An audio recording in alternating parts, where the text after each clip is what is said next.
ஆனா இப்போ ஏசப்பா படவுல இருக்கிறாரு, இவங்களும் படவுல இருக்கிறாங்க.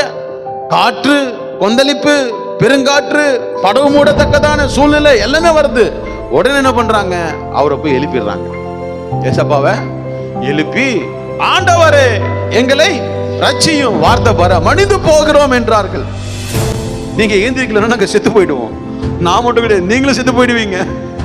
மனிந்து போகிறோம். ஹலோ, நம்மளுடைய இருதயத்தில், நம்மளுடைய வாழ்க்கையில, நம்மளுடைய குடும்பத்துல இயேசு இருக்கிறார் என்று சொன்னால் கொந்தளிப்பு வரும், சூறாவளி வரும், படகு 3 பக்கத்தான எல்லாமே வரும். ஆனா அது நமக்கு முக்கியம் கிடையாது.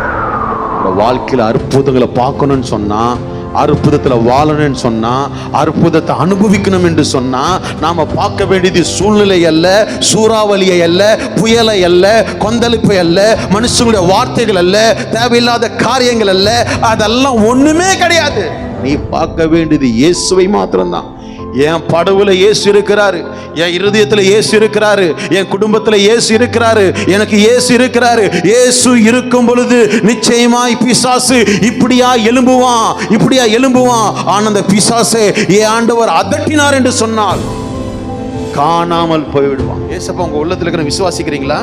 ஏசப்பா தெய்வம் என்பதை விசுவாசிக்கிறீங்களா? ஏசப்பா இன்னும் அற்புதங்களை செய்யணும் விசுவாசிக்கிறீங்களா? காற்றை பார்த்து, கடலை பார்த்து அதட்டினாராம், குந்த அமைதல் ஆயிடுச்சான். பிராக்டிஸ் பண்ணுங்க. நம்முடைய வாழ்க்கையில, நம்முடைய குடும்பத்துல பலவீனத்தை பார்த்துட்டு பயந்து தொலையாதீங்க. பேசுங்க, அதோட கூட பேசுங்க.